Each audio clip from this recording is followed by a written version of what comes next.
He estado tocando una serie acerca de la oración.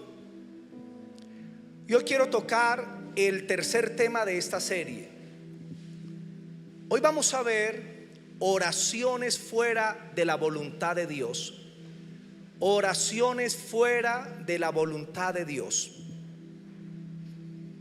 Debemos entender, mis queridos hermanos, que la oración se debe convertir en un deleite para cada uno de nosotros, porque es un privilegio, pero también un deleite. En el Antiguo Testamento, solamente el sumo sacerdote de Israel podía acercarse a la misma gloria de Dios y a la presencia de Dios una vez al año, entrando al lugar santísimo, entrando a la misma gloria de Dios, pero se daba en un solo día del año, en un momento del día. Y para el sumo sacerdote entrar al lugar santísimo, donde estaba el arca del pacto y encima estaba el propiciatorio con los dos querubines, el sacerdote tenía una preparación muy fuerte. Había ayuno, santificaba su mente, estaba totalmente apartado para presentarse delante de Dios. Y cuando entraba a la presencia de Dios, el sacerdote llevaba en su vestido unas campanitas que sonaban. Y parece ser, según la tradición, que al sacerdote como que le colocaban una soga en la cintura, algo así, un lazo, para que cuando él entrara a la presencia de Dios, si llegaba el momento que no sentían al sacerdote, entonces posiblemente había muerto en la presencia de Dios porque había hecho mal las cosas, y entonces lo sacaban de allá.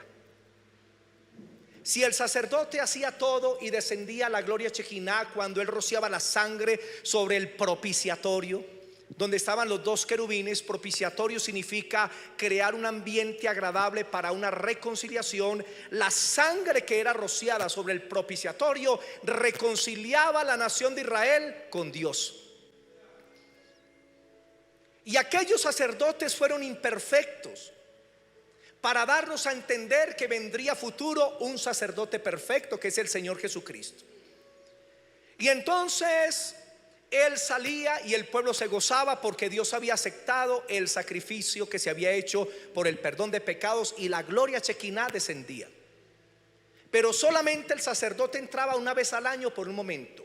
Pero nuestro gran sumo sacerdote Jesucristo entró no al lugar santísimo de esa tierra, sino que entró al verdadero lugar santísimo, a la patria celestial, al cielo de gloria, donde se presentó delante del Padre con su propia sangre. Y la Biblia dice que el Padre aceptó la ofrenda de su Hijo, y a partir de ese momento hizo una reconciliación eterna por todos los santos, y estamos reconciliados con Dios. Pero no solo eso, cuando Cristo murió en el Calvario sucedió algo. El velo del lugar santísimo se partió en dos, dando a entender que la separación que había entre el hombre y Dios fue completamente quitada.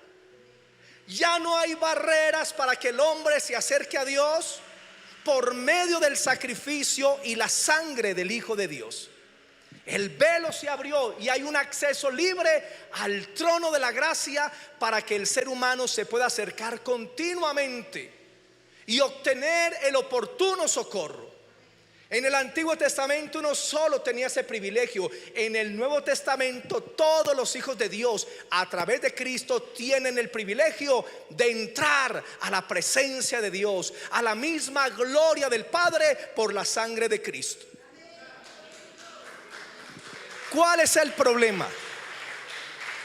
Que los hijos de Dios, aunque tienen libre entrada a la presencia de Dios 24 horas al día, que podemos entrar a ese lugar santísimo para estar en la misma gloria del Padre, ya no con temor como hacían los sacerdotes, sino con plena libertad y con una conciencia purificada por la sangre. Pero el pueblo de Dios no está entrando al lugar santísimo. El pueblo de Dios no está visitando la presencia de Dios. Se han apartado de la oración. Y por eso, con esta serie que vamos a ver por ahí de 12 temas de la oración, es para motivarlos, para animarlos a que vuelvan una vez más a la presencia de Dios, al trono de la gracia. porque las cosas grandes de Dios van a venir es a través de la oración, a través de la intercesión, a través de la comunión con Dios. Si no hay comunión con Dios, no hay nada.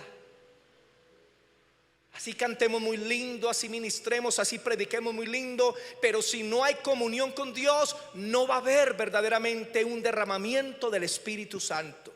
No va a haber verdaderamente una convicción de pecado. No va a haber verdaderamente cambio de vida. Por eso necesitamos volver al lugar santísimo de la presencia de Dios. Y Cristo ya lo hizo todo por nosotros. Escuchen esto que es clave. Cuando usted se acerque a Dios, usted no va por sus méritos. Es que yo me acerco a Dios porque esta semana sí soy santo, porque esta semana sí ayuné, porque esta semana sí no pequé. Cuando usted se acerca a Dios, nunca es por tus méritos, sino que te acercas a Dios por los méritos de Cristo. Por eso Cristo te está representando delante del Padre, para que te acerques con libertad. Y dice el autor de Hebreos: por lo tanto, acérquense confiadamente al trono de la gracia y van a hallar el oportuno socorro. Acérquense confiadamente. Dios nos invita a acercarnos a Él y debemos volver a la presencia de Dios. Y uno de los requisitos que Dios pone en nuestras vidas con respecto a la oración, para que sean contestadas desde el trono de Dios, porque Dios nos invita a acercarnos, quiere contestar la oración. Para que se dé la respuesta, necesitamos aprender a orar en base a su palabra, o sea, de acuerdo a su voluntad, porque la palabra de Dios es la voluntad de Dios. ¿Dónde está la voluntad de Dios? Acá. Esta es la voluntad de Dios. Si tú conoces la palabra de Dios, conoces cuál es su voluntad. No conoces la palabra de Dios, no conoces la voluntad de Dios. Y cuando las oraciones son hechas de acuerdo a esa voluntad perfecta de Dios, lo que pidas te será hecho. Pero a veces las oraciones no son contestadas porque estamos haciendo oraciones que están fuera de la voluntad del Señor. Lucas capítulo 11, el versículo 2. Lucas 11, el versículo 2. Lucas capítulo 11, el versículo 2.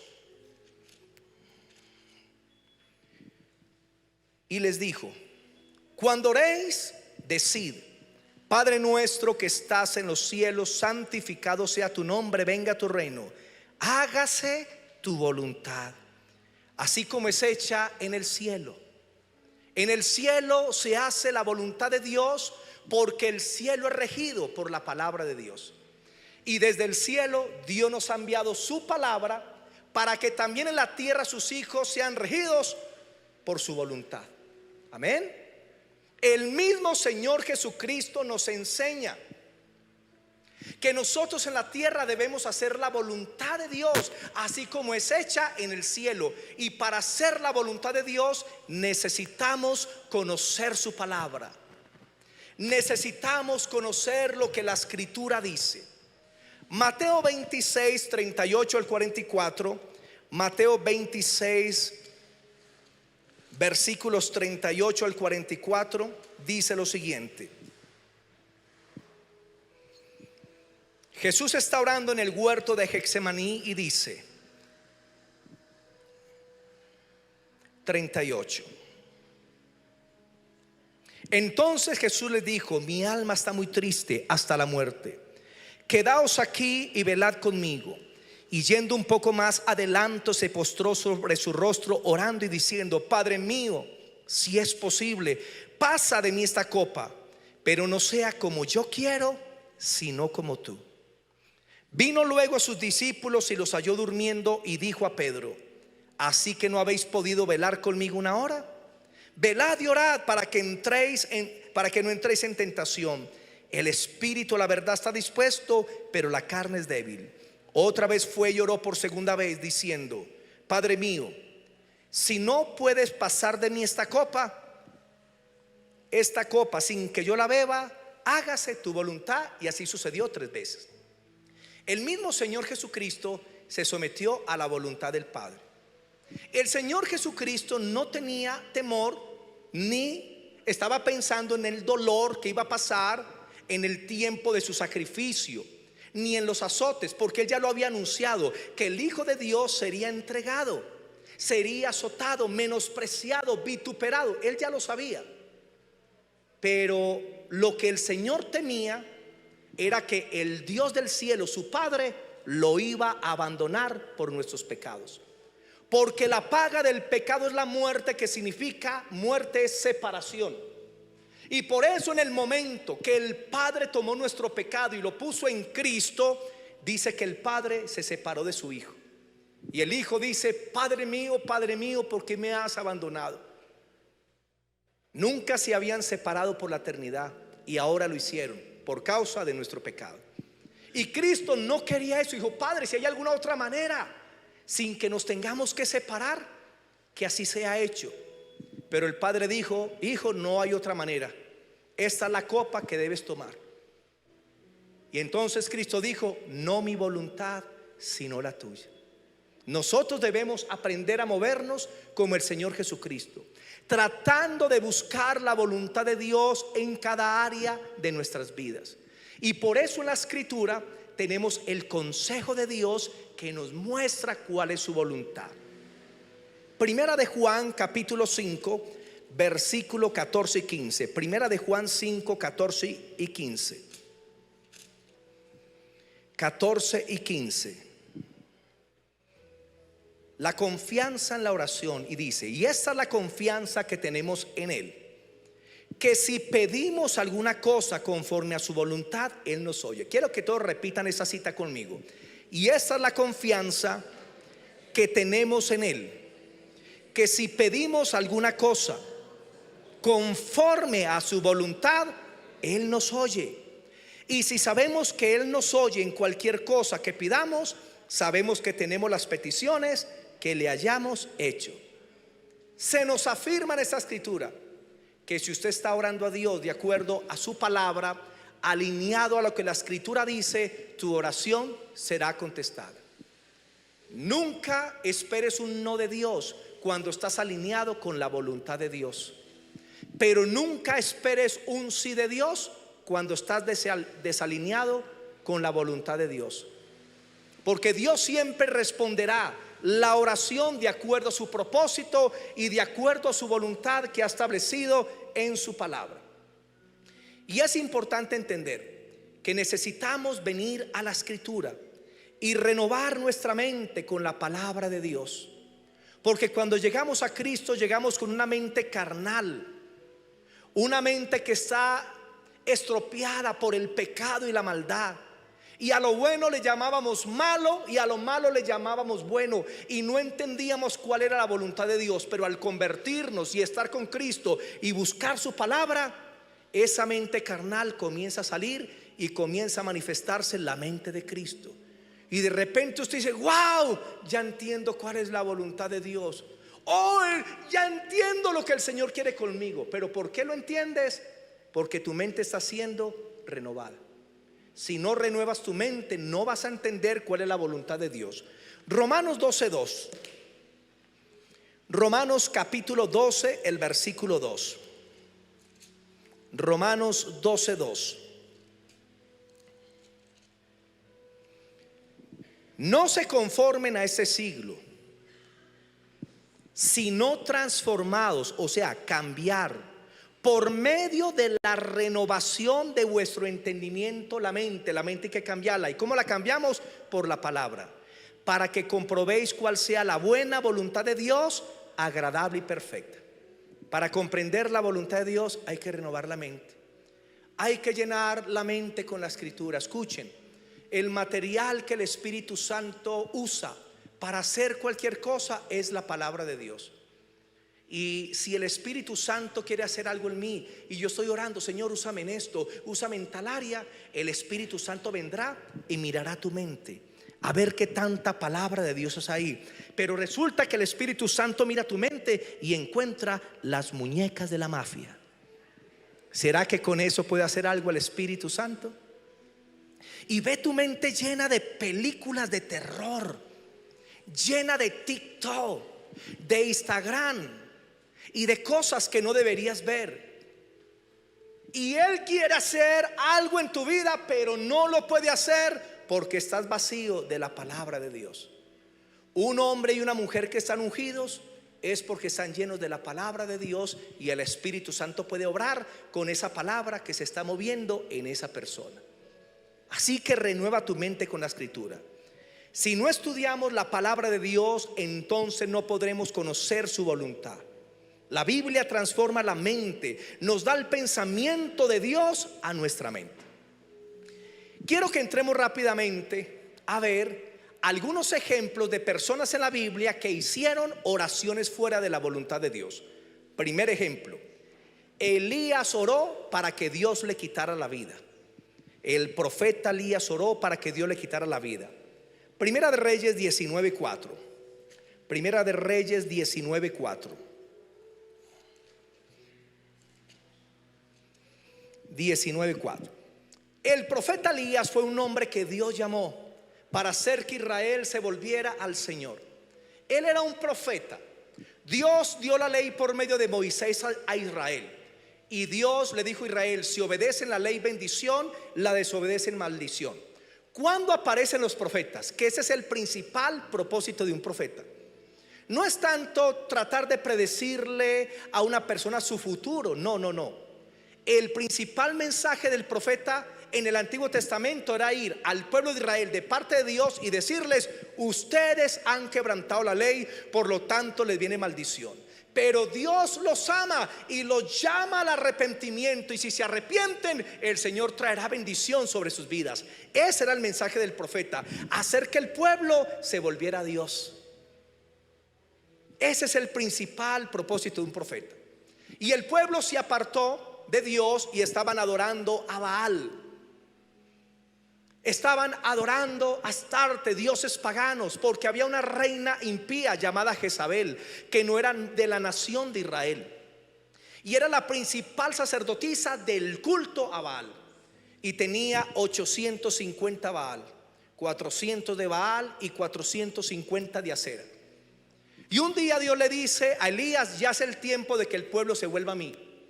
Dile al rey que le diga al pueblo que suba al monte Carmelo, y que el Dios que haga descender fuego del cielo, ese es el verdadero Dios. Y se reunió el rey con todo el pueblo y los profetas de Baal, una gran multitud contra un solo hombre, Elías. Elías estaba en parte con gran tensión, porque llegaron desde muy temprano en la mañana. Y dice la escritura que Elías permitió que los profetas de Baal hicieran su circo. Crearon un altar, comenzaron a invocar a Baal desde por la mañana al mediodía, como 6 horas, y nada sucedió. No cayó fuego del cielo ni una chispa. Y Baal era el dios del fuego, y no cayó ni una sola chispa. Y Elías al mediodía comenzó a burlarse y les decía: si Baal no aparece es porque está en el baño. Comenzó a burlarse Elías, pero él estaba ahí bajo la unción, bajo el Espíritu Santo. Los profetas de Baal se sajaban con cuchillos, pero nada sucedía. Y luego fueron quitados, y ahora le tocó el turno a Elías. Y era una cuestión de vida o muerte. Si no descendía fuego, linchaban a Elías. Y Elías lo primero que hace es restaurar el altar de Jehová. ¿Y de qué nos habla el altar? De la comunión con Dios. Tú quieres restaurar tu vida, restaura el altar. La restauración no es solamente con un consejo. La oración no es simplemente con venir a un culto. La restauración de una vida es viniendo al altar de Dios. Y Elías lo primero que hace es tomar piedras y reconstruir el altar de Dios que estaba destruido. ¿Sabe qué es lo que el enemigo anhela destruir en toda iglesia? La oración. Si tumba la oración, esa iglesia está muerta. Si tumba la oración, esa iglesia tarde o temprano será destruida. Si acaba con la intercesión de una iglesia, acabó con todo. Así haya muchas actividades. Por eso la oración nunca debe faltar en una iglesia. Restauró el altar. Luego hicieron una zanja. Mandó que trajeran agua. Y luego Elías se humilla, dice: Dios de Abraham, de Isaac y de Jacob, para que este pueblo comprenda que tú eres el Dios verdadero, haz caer fuego del cielo. Y en ese momento, como un revolino, cayó ese fuego del cielo. Consumió el holocausto, las piedras, la zanja, el agua, lo desapareció todo. Y el pueblo comenzó a decir: Jehová es Dios, Jehová es Dios. Pero ¿qué trajo el fuego? La comunión con Dios, restaurar el altar. Sin altar no hay fuego. Pentecostés, 10 días oraron y vino el Espíritu. Sin altar no hay fuego. Y dice la escritura que el pueblo se volvió a Elías y Elías dijo: cojan los profetas. Y ese mismo día le llevaron los 850 profetas falsos y Elías los decapitó a todos. Imagínense, a 850 de uno en uno, y hágale. Luego manda al rey que corra, que viene una gran lluvia, y dice que Elías salió corriendo más rápido que el caballo del rey. Hermano, una cosa impresionante, una unción tremenda. Pero al otro día, después de esa gran victoria, Jezabel se dio cuenta en el palacio que Elías le mató a los profetas. Y le manda una razoncita a Elías: que así me hagan los dioses y mañana no estás muerto como uno de mis profetas. Y Elías se llenó de pánico de una mujer. De una mujer se llenó de pánico. Y se desesperó y ahí mismo entró en crisis, entró en desesperación, en una crisis de pánico y salió huyendo. Y yo lo entiendo. ¿Por qué? Porque a veces los cristianos se desgastan en muchas cosas. Y Elías había tenido una semana muy dura y ese último día que hizo todo eso, hermano, fue mucha actividad. Y al otro día ya estaba reposado y el Espíritu Santo venía de tiempo en tiempo sobre ellos. Y aquí Elías se manifestó su parte humana y salió corriendo. Se fue lejos y llegó debajo de un árbol, se tiró al piso y le pidió a Dios que le quitara la vida. Primera de Reyes 19:4. Y él se fue por el desierto un día de camino y vino y se sentó debajo de un enebro y deseando morirse dijo: basta ya, oh Jehová, quítame la vida, pues no soy mejor que mis padres. Elías pidió que Dios lo matara, que se lo llevara, porque estaba en una depresión. Cuando la voluntad de Dios, ¿cuál era? Que lo iba a llevar en un carro de fuego al cielo. Entonces Dios no podía contestar una oración fuera de su voluntad. Y entonces Elías no había visto que el ángel que el día anterior lo ayudó en todo lo que hizo, el ángel estaba con él. Y él volándose y el ángel detrás de Elías. Y Elías llega: mátame. Y se duerme Elías del cansancio. Y el ángel al rato: Elías, mira, aquí hay agua y pan. Duerme. Elías, aquí hay agua y pan. Y recibió ya las fuerzas del Señor y luego entendió el propósito y fue arrebatado. Dios no contestó esa oración porque era fuera de su voluntad. ¿Y cuántos cristianos en medio de crisis, depresión, tristezas, deudas, y le dicen: Señor, llévame ya, no aguanto más esta situación, Señor, no soporto tanta carga? Cuando el Señor tiene otro propósito contigo. Porque los pensamientos de Dios para ti no son de mal, sino de bien. Porque Dios tiene una esperanza para ti, pero el enemigo te la quiere quitar. Y ahí es donde entra la fe, el confiar que Dios va a hacer grandes cosas a futuro, aunque en el presente estés viviendo una gran crisis. Segundo ejemplo: oraciones en el momento inadecuado. Lo voy a resumir. Eclesiastés 3 del 1 al 8 dice que hay un momento para todo. Hay un momento específico. Y a veces los cristianos hacen peticiones a Dios en el momento que no es adecuado, en el momento que no es bueno. Por ejemplo, Dios le habla a una persona que tiene un ministerio y ahí mismo la persona quiere salir al ministerio sin esperar que Dios trate su vida. Dios llamó a Pablo, pero Pablo no le servía porque era un hombre muy orgulloso. Y Dios primero trabajó con él 14 años y luego lo llamó al ministerio.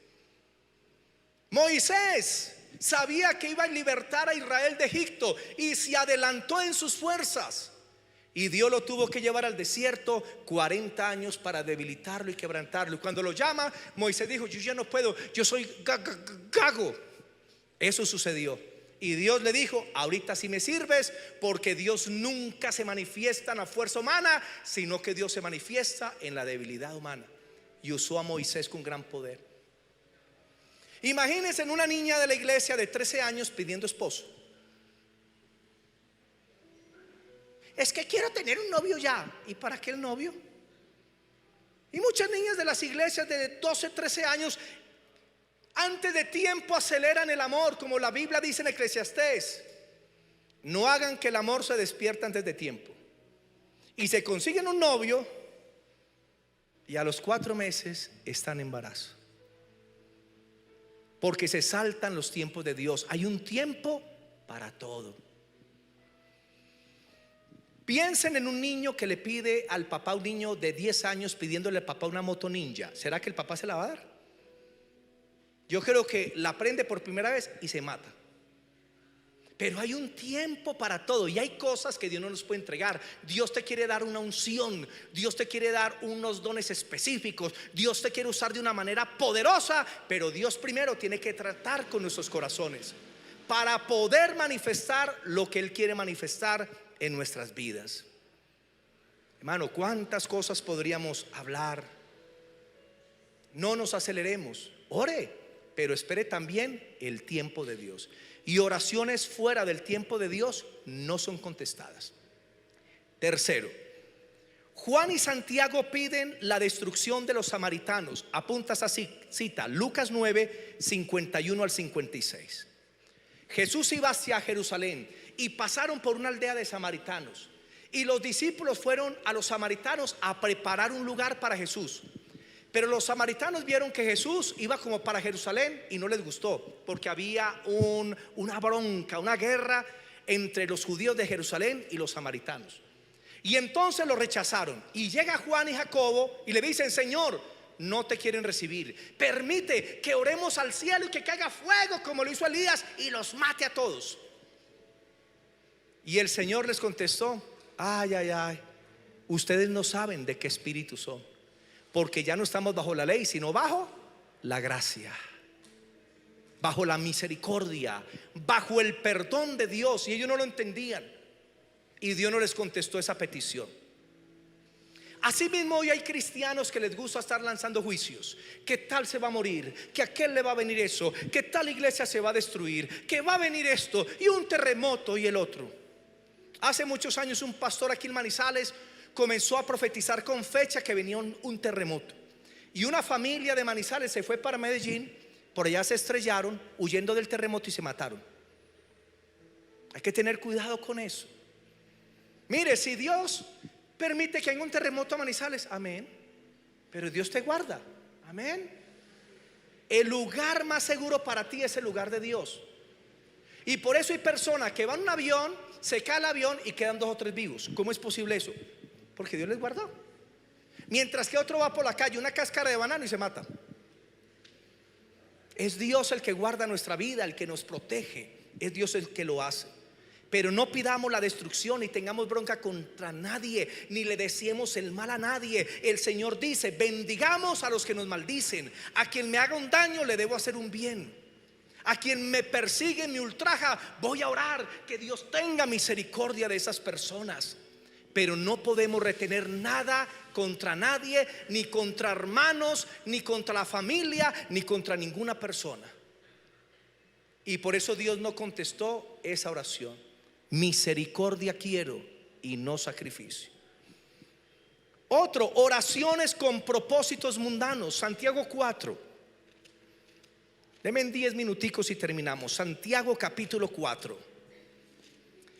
Santiago capítulo 4, versículos el 2. Dice: pedís, el 2, codiciáis y no tenéis, matáis y ardéis de envidia y no podéis alcanzar, combatís y lucháis, pero no tenéis lo que deseáis porque no pedís.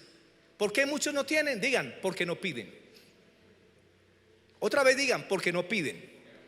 Muy sencillo. Ahí dice que a veces en la iglesia hay personas que codician lo que otros tienen, y hay guerras y hay envidias y rivalidades y nunca logran nada. Y el Señor dice la causa: porque no piden. Una vez un cristiano que nunca le pedía nada a Dios y decía: si el Señor quiere, que me dé. Y un día un ángel lo llevó al cielo y le mostró una bodega donde vio como un carro que a él le gustaría tener aquí en la tierra, y vio una cantidad de cosas que él anhelaba aquí. Le digo: ángel, ¿y esas cosas de quién son? Y digo: esas cosas son suyas. ¿Y por qué están aquí? Pues como usted no pide, se las tenemos almacenadas. ¿Cuántas cosas tiene usted almacenadas en el cielo, archivadas? Si usted pide, Las bendiciones vienen del Padre de las luces. Todo don y toda dádiva perfecta viene del cielo, de Dios, y se manifiesta aquí en la tierra, pero usted tiene que pedir. Pero el otro problema es el versículo 3. Pedís y no recibís, porque pedís mal para gastar, vean conmigo, en deleites. Señor, dame ese carro, quiero ese Mercedes-Benz. Dios le puede dar un Mercedes-Benz, y no solamente un Mercedes-Benz, sino un Mercedes-Benz. Dios puede darle todo lo que usted quiera. Pero usted dice, dame el Mercedes-Benz, ¿para qué? Y usted ya dice, cuando tenga el Mercedes paso por el barrio, toco el carro y monto aquí las chachas aquí al lado. ¿Usted cree que Dios le va a dar un carro para eso? Señor, quiero que me des una buena casa, Señor, amplia, con una sala bien hermosa, bien grande. Y en la mente es pensando, uy, para amanecernos aquí unas parrandas bien buenas. ¿Será que Dios va a dar una casa para las parrandas? O más bien tú dices, Señor, dame ese carro para llevar hermanos a la iglesia. Señor, para trabajar, para servirte. Señor, dame esa casa para tener un lugar de oración amplia, Señor, para reunir gente de mi barrio para que te conozca. Mire lo diferente que es pedir con propósitos eternos a pedir simplemente para gastar en deleite. Señor. Y cuando él está viendo a la señorita Colombia, él está ¿qué? Pensando en deleitarse en qué, en la carne, pero no está buscando la gloria de Dios. En vez de pedir, Señor, dame una esposa que sea una bendición, que me ayude a levantar a mis hijos para ti, que seamos una bendición y podamos servir a muchos. Mire la diferencia. Amén. Eso es bien importante. Pida para la gloria de Dios. Y otro punto, hay muchos, pero no tengo tiempo. Punto 5, Pablo oró para que Dios le quitara el aguijón que le puso. Segunda de Corintios 12. Segunda de Corintios capítulo 12. Versículos del 6 en adelante. El apóstol Pablo tenía un problema, y la lucha del apóstol Pablo era el orgullo, era la vanagloria, era la prepotencia. Y Pablo lo reconoce y dice en el verso 6: sin embargo, si quisiera gloriarme, no sería insensato, porque diría la verdad. Él lo reconoce, pero lo dejo para que nadie piense de mí más de lo que ve en mí u oye de mí. Y para que la grandeza de las revelaciones no me exaltase desmedidamente, me fue dado un aguijón en mi carne, un mensajero de Satanás que me abofeté, para que no me enaltezca sobremanera. ¿Cuál era el problema o la lucha que tenía Pablo? El orgullo, el querer gloriarse y decir, yo lo he hecho con mi fuerza, no fue Dios sino que fui yo. Y él quería eso y lo reconoce. Pero Dios permitió que viniera un demonio. Él dice, un mensajero de Satanás, que era como un aguijón en su carne, o sea, que le traía una enfermedad. Que cuando Pablo se estaba inflando como un sapo, decía, ¡ya! Dios le enviaba el aguijón. Cuando él se inflaba como esos sapos que se inflan, ¿han visto? Y llegaba Dios y ¡tame! Y se desinflaba y no quedaba yo. Lo desinflaba el Señor, el ego, el orgullo. Y entonces cuando era débil, Señor, eres tú. Toda la gloria es tuya, Señor, a ti te pertenece. Oh sí, Señor, que se haga tu voluntad. Versículo 9. 8. Respecto a lo cual 3 veces he rogado al Señor que lo quite de mí. Señor, quita ya esta enfermedad. Y me ha dicho, bástate mi gracia, porque mi poder se perfecciona en la debilidad. Por tanto, de buena gana me gloriaré más bien en mis debilidades, para que repose sobre mí el poder de Cristo. O sea, a Dios le sirve lo débil. No le servía a Pablo si era fuerte. Y le puso este aguijón, y Pablo rogó una vez, intercedió y nada, 2 veces y nada. Y a la tercera vez Dios le dijo, ¿sabes qué, Pablo? No te lo voy a quitar, bástate mi gracia. Porque si no tienes ese aguijón, no me puedes servir. Si no tienes esa dificultad, tú te vas a apartar y te puedes perder. Por eso tengo que colocar ese aguijón. Y atormentaba a Pablo, que posiblemente eran los ojos, porque una parte dice, mirad con cuán grandes letras os escribo. Y en otra parte a los filipenses dijo, oh filipenses, porque si ustedes hubieran podido sacar sus ojos para dármelos, lo hubieran hecho. Entonces posiblemente eran los ojos. Cuando Pablo sentía esa vanagloria, venía ese tormento en los ojos y le producía un gran dolor. Y con esa enfermedad predicó el mundo entero. ¿Será que tienes un aguijón de parte de Dios que tú clamas, quítalo, y Dios no te lo quita? ¿Por qué Dios a veces tiene que apretar la tuerca? Porque si no la aprieta, no nos volvemos a Él. Y usted clama: Señor, quítame ya este sufrimiento. Pero si el Señor te lo quita, dejas de orar. Si el Señor te lo quita, te apartas del Señor. Y Dios dice: prefiero tenerte así. ¿Por qué Dios a veces no prospera a muchos que claman por provisión, que Dios les dé cosas grandes? ¿Saben por qué? Porque Dios sabe que ese corazón es engañoso y perverso, y que si lo bendice grandemente se puede apartar de Él, como lo hemos visto desafortunadamente durante los años. Y Dios prefiere tu alma a darte riquezas. Dios prefiere tu salvación por encima de cualquier cosa. Por eso, mi hermano, no sé si hay un aguijón. Smith Wigglesworth, que resucitó 23 muertos hace más de 70 años en Inglaterra, un predicador muy famoso, no había cáncer por el que orara que no se sanara. Y tuvo una hija con problema de Down, y toda la vida oró y nunca se sanó. Pero era el aguijón que lo mantenía débil. Ay, hermanos, cuántas cosas permite el Señor a veces, que si no las hubiera permitido, no estuviéramos hoy en los caminos de Él, humillados, siendo más humildes, en quebrantamiento. Por eso a veces hay cosas que clamamos y Dios no las quita, porque Dios dice: hijito, quisiera quitarlo, pero prefiero que estés así porque amo tu alma, no quiero que te pierdas. Y a Pablo el Señor no le quitó ese aguijón. Amén. Primera de Juan 3:22. Se terminó el tiempo. Primera de Juan 3:22. Primera de Juan 3:22 dice lo siguiente: y cualquiera cosa que pidiéramos, digan cualquiera cosa, la recibiremos de Él, porque guardamos sus mandamientos y hacemos las cosas que son agradables delante de Él. Cualquier cosa el Señor te la da si tú guardas su palabra. O sea, si lo que estás pidiendo es de acuerdo a su voluntad, de acuerdo a su palabra, y hacemos las cosas que le agradan. Todo eso tiene que ver con la voluntad de Dios. Dios quiere contestar tus oraciones. Y hay cosas en la Biblia que son la voluntad de Dios, y la resumo así. Primero, sanidad. Éxodo 15:26: yo soy el Señor tu sanador. Ore sin temor por sanidad, porque Dios quiere sanar. Y si no te sana, di: Señor, aumenta mi fe, ayúdame, voy a confiar en ti hasta que venga la sanidad. ¿Cuántos aquí han sido sanados por lo menos una vez en la vida por Dios? Levanten la mano. ¿De qué te sanó el Señor? Problema de corazón,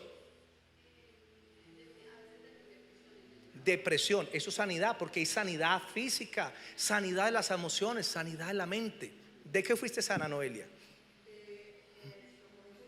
Osteoporosis, Dios la sanó. ¿Quién más levantó la mano para aquí? Mi hermanita Clemencia.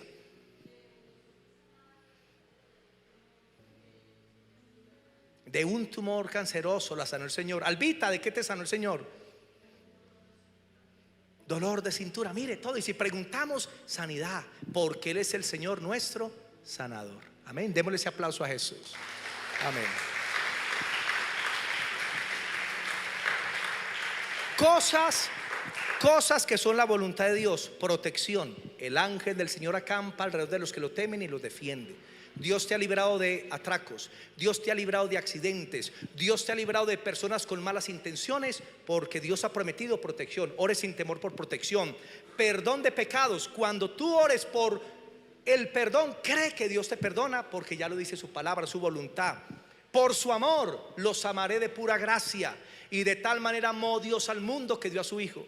Señor, dime que me amas, y Dios le envía la Biblia. Ahí dice: de tal manera te he amado que entregué a mi Hijo por ti. Ya, aquí está la Biblia, que creerla más.